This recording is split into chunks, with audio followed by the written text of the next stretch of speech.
Hello and welcome to this short but action-packed video on how to get your book on CreateSpace. My name is Michelle Campbell Scott and Tom has asked me to record this video as a service to his viewers and the people who read his books and do his courses, because I struggled with learning how to get my book on CreateSpace, and I wanted to because I was just on Kindle and I wanted to be able to offer paperback versions of my books to my readers who wanted them. So I decided to study hard and find out how to make a really professional job of doing the formatting and passing the CreateSpace interior reviewer, which checks your book. So as a result of that, I created a course which is available on Udemy to teach people how to make their books look like traditionally published books, how to make them look very professional. CreateSpace is a print-on-demand service, and it means that when people order your book, that book will be printed for them at that time. So you don't have to invest in stock. In fact, you don't have to invest anything. It's a completely free service. CreateSpace.com is where you need to go to sign up. If you don't have an Amazon account, they will sign you up with one. If you do, you can use that account to sign up with them because it is owned by Amazon. And that's great for us as authors because it means that if you already have a Kindle book and you convert it into a paperback book, it will automatically be linked, so it'll be available next to your Kindle book, which is fantastic. Each promote the other. So here is one of Tom's book, one of his very successful books. And as you can see, I have gone into the paperback version of this book on Amazon. So each of your versions will have its own book sales page. But when you have both versions, as you can see at the bottom here, it gives you the option of clicking onto the Kindle and vice versa. Here's one of my books, and the same thing. Whichever one you go into, you have the option of going to the other version, which is great for our customers because they like to have a choice. The CreateSpace service is completely free to us as authors. They make their money by taking a cut of your royalties, as Amazon KDP do. So you don't have to pay a cent. If you want to, you can order a proof copy. And that means you pay less than your readers would pay. You can buy it at cost, but you do have to pay postage. Now, if you're in the US, that's a very small amount. I think it's about $2, $3 maybe. If you're elsewhere, it can mount up. I'm in the UK and I pay just under $5 to get a book sent to me on top of the book's cost. Now that's not too bad, but if you're in Australia or Malaysia or somewhere like that, it's quite a lot more. So you can just proof it online. CreateSpace themselves don't recommend that because seeing the physical book is actually quite an advantage because you can see errors that you don't see online. But if you're really, really careful, you can proof online. And of course, if you do live a long way away, you may have to do that. When your readers read your book, they may well act as free proofreaders and let you know if there are any mistakes. And it's depends on your level of perfectionism, which you're happy to go with. As I mentioned earlier, your book will link automatically with your Kindle version, which is great, and it gives customers a choice. People like to have a choice. Because a paperback version is automatically going to be more expensive to produce than a Kindle version, because a Kindle is all digital, there's going to be an increased cost. So you're probably going to have to pitch it at considerably more expensive price than your Kindle book. And that's a good thing, because it means you could see increased Kindle sales, because customers will look at that page and think, wow, that's a bargain, the Kindle looks so much cheaper, and you could see increased sales of your Kindles. Many authors report that. But you will almost certainly make some paperback sales as well. People do like to still have paperback books. Now we know that digital book sales have overtaken physical book sales, so more ebooks are sold than paperback and hardback books combined, which is amazing, and that's great for us as Kindle authors. However, it's only slightly more. One Amazon figure I saw recently was 115 Kindle books are sold for every 100 physical books. But that still means 100 physical books are being sold. People do still want physical books, so it is quite likely that you could make some paperback sales. Paperbacks also give you a little more authority, so you come across as perhaps more like a traditionally published author. They're very useful if you go out to give talks. So you can buy a few books in advance, you can order a few copies for your own use from CreateSpace. You don't have to, but you can. And you can take those along if you're going to give talks anywhere and have a little table to sell your books. And they're very, very useful as promotional tools. So it's great to be able to send a physical book to a reviewer. Many reviewers prefer physical books. And don't forget book bloggers, very influential. You may even want to go into some local bookstores near to you, or when you travel, pop into a local bookstore and just show them the quality of the book, because they are good quality books that CreateSpace produce. And massive, massive benefit of having a paperback, you can schedule a giveaway on Goodreads. Goodreads is a very, very popular site, 16 million members and rising, and it's full of readers. These are the people we as authors love and crave. There's a section, if you go to goodreads.com/giveaway, you can also find it through the navigation bar. There's a section where publishers and authors have listed books as mini competitions. So people will schedule a giveaway and decide how many copies they want to give away. As you can see, the top one here, they have 2 copies, and the bottom one 16 copies. You can do it with just 1 copy if you want. I've done that. It doesn't seem to make a huge difference to how many people enter, so that's a tip. What you're doing is saying that you will provide however many copies free of charge, and you will send them to the winners.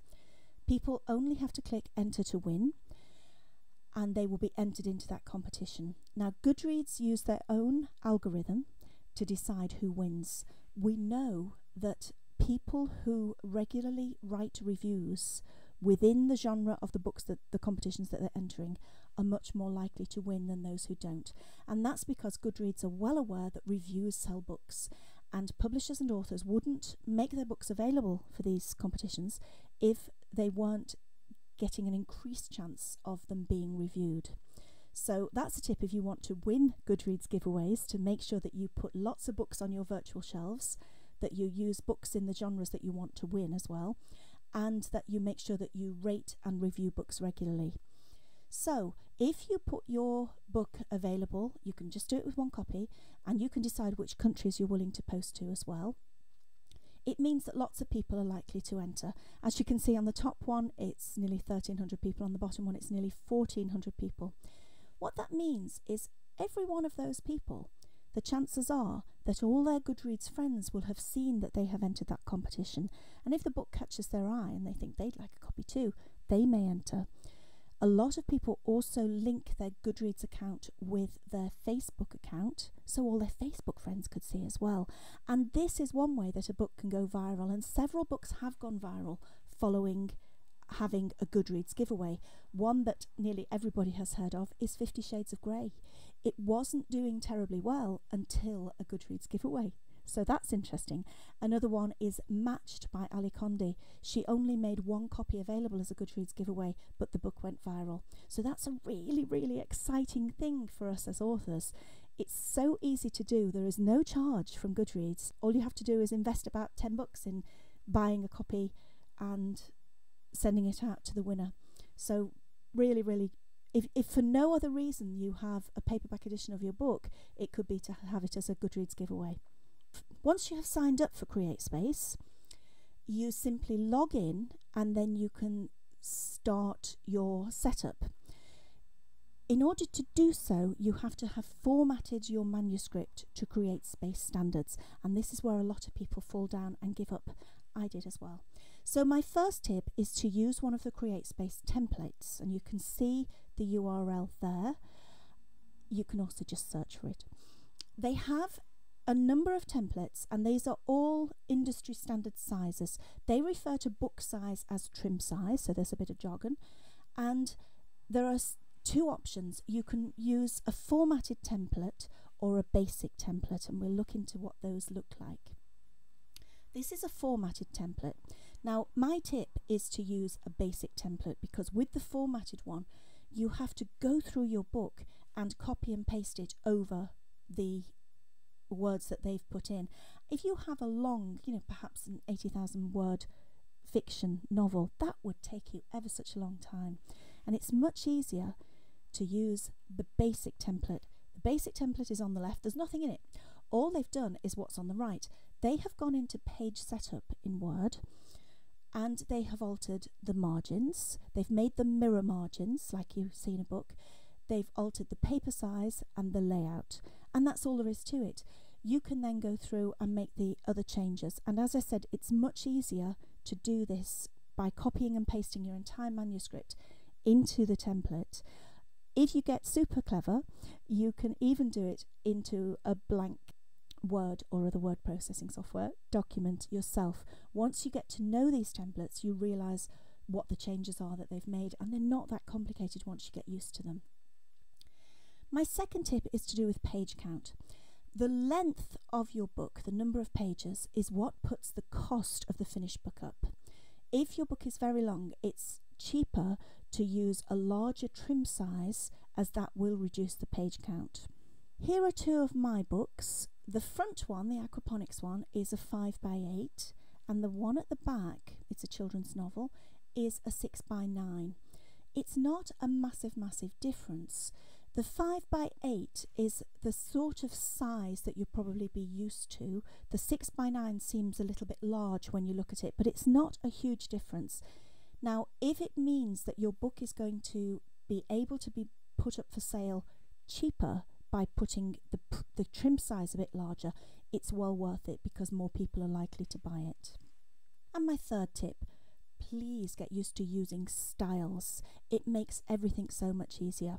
Your entire manuscript should be in the normal style, or whatever you want to call it, but one style. Then change the headings, make them heading 1 for the chapter headings, heading 2 for smaller inside headings. It's so much easier, and it makes it very quick and easy to change things and to keep everything consistent, because we're going for a professional feel, and this is what the professionals do. So here is some basic writing in the 5x8 CreateSpace template. Now, the normal style that they've chosen for this is just Verdana 9. If you import your manuscript and you've used different fonts and different sizes and all sorts of different line spacing and things, look unprofessional, it can be a bit unwieldy and hard to change. So that if you find, for example, that it's too long and you want to reduce the page size a little, it's much easier to just be able to change the normal style so that you squidge the line spacing up slightly, than to have to go through and check every page. Now, you can modify that style by just right-clicking on it and choosing Modify, and you can change whatever you want. You can change the font, the size, the paragraph, whatever you would think of changing, and that will change everything in the book that's in that style. So I've changed that there. I've changed the font, the size, and I've given it a small indent as well. Very quick and easy, and that would do it throughout the entire book. And let's have a look at a heading style. So I've just called it Chapter 1 in the normal style there, and I'm going to make that heading 1. So as you can see, I've modified the heading 1 style there. I've made it small capitals, I've given it a border, I've given it space above and space below. And again, that would change every chapter. If you've made your chapter headings heading 1, that will change everyone in the entire book if you want to do that. You can tell it to update all of them.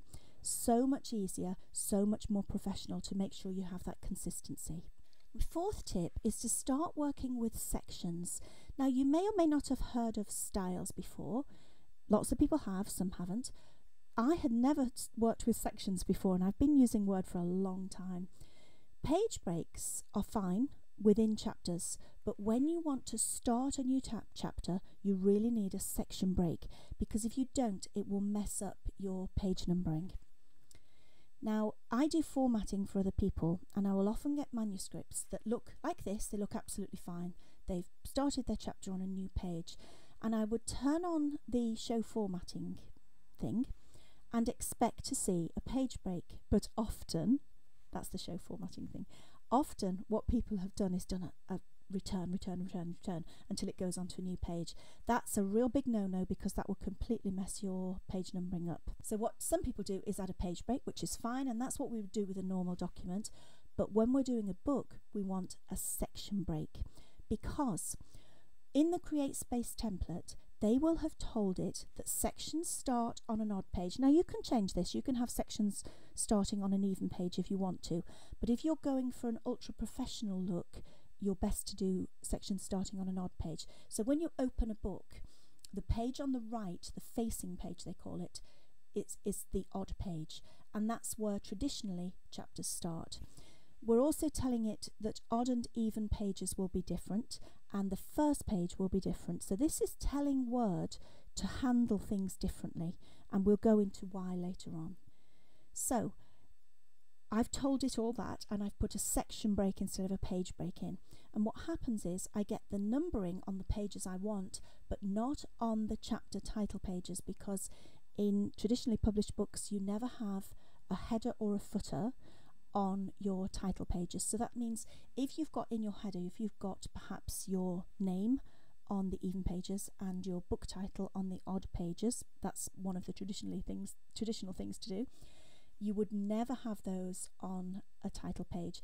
And that sort of marks out the amateurs from the professionals. These are just the little tricks that make your book have that extra polish. As you can see here, this chapter 2 page only had a page break before it. So not only is it not telling it that that's a section start, so it's putting a page number on it, it's also not telling it to start on an odd page, so it goes from 3 to 4. Now if we want our chapters to start on an odd page, we actually need to have a blank space in between those. And if we use a section break instead of a page break by going into page layout, then breaks, and right at the bottom telling it to start on an odd page, then it will work properly. It will go from 3 to 5. There won't be a page number on that chapter title page, but there will be on the next one. Now when you're working with Word, it puts ghost pages in. When you convert it to a PDF, you will actually see those blank pages, but don't worry if they don't appear yet. And that's another thing that throws people as well. They start adding an extra page thinking there should be a blank page. You don't need to do that. So about blank pages, this is my 5th tip. If you're going to choose to start chapters on an odd, a facing page, you will get some blank pages, because if your previous chapter finishes on an odd page, you're going to need an even page so that your next page will be an odd page for your chapter start. Sorry if that sounds a bit confusing. It's only when you start doing it yourself that you actually fully understand. So as I mentioned, your blank pages will only show in the PDF version and of course the final book.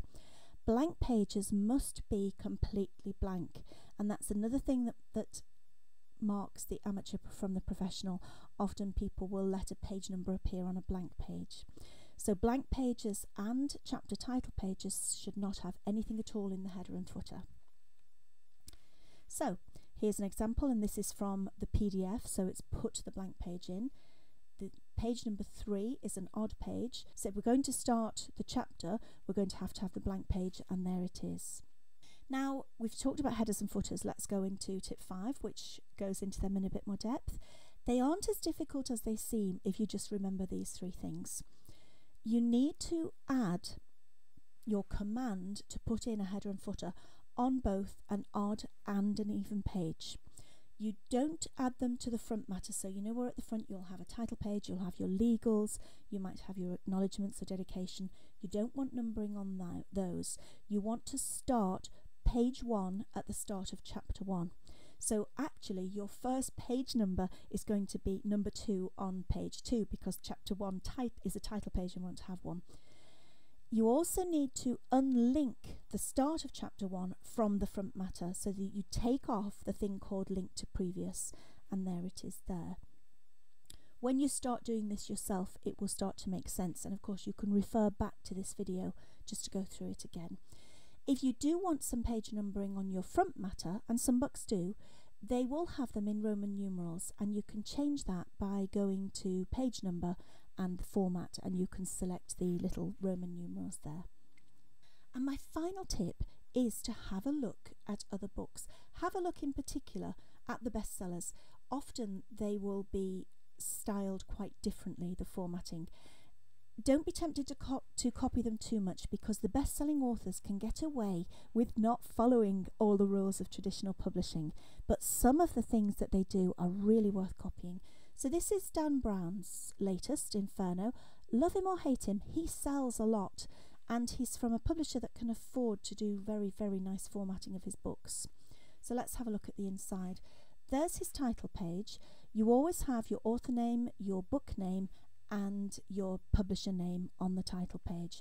And one thing that makes traditionally published books really stand out is that they try to use the same font on the title page that they do on the cover. So let's have a look at Inferno on the cover, and inside it's the same font. So there's a tip. You can ask your cover designer to tell you the name of the font and see if you can download that or find one as near as you possibly can. I've seen a few books where it's when you're really studying it, it's not exactly the same font, but it's so close that most people wouldn't realize any difference. Now, in this book, they've used the chapter titles right aligned with a number, and they've used a drop capital, as you can see there, the T, over 3 lines. They've used it as a sort of grey, slightly faded colour as well. And there you can see a glyph. Now this is a fancy little thing that lots of books use to make them look really slick. You can have that to separate scene breaks, which is a nice touch, and you can have it below a chapter title as well. Really nice touch. You can find those in most versions of Word. There will be a font called Wingdings. There'll be Wingdings, Wingdings 2 and Wingdings 3. Wingdings 2 is the most interesting, I find, for finding glyphs. So all you need to do is have a look through and see what's available and see what you like. And there's some really nice ones. I often use them. Dan Brown has broken with, or rather his formatter has broken with publishing tradition here. Normally, when you have a scene break, your first line should not be indented. And I would encourage you not to indent your first line, but indent all the others. Because if you're going for looking very traditional, very professional and slick, industry standard is to not indent the first line. So that's my best advice, to follow the traditionally published rules as much as you can. If you want to know more, because there is a lot more to do with making your books look really great for CreateSpace, you can find my course on it on Udemy, just how to get your book on CreateSpace with dashes between.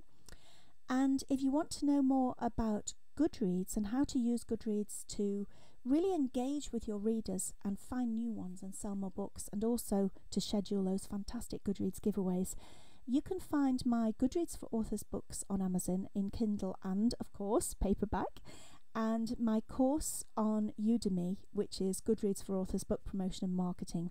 And of course, you can add comments here, and I will check these regularly and see if I can help you right here on YouTube. I hope you've enjoyed this video, and I hope that you don't give up when you try to get your book on CreateSpace and find that it's a little bit more fiddly than you thought.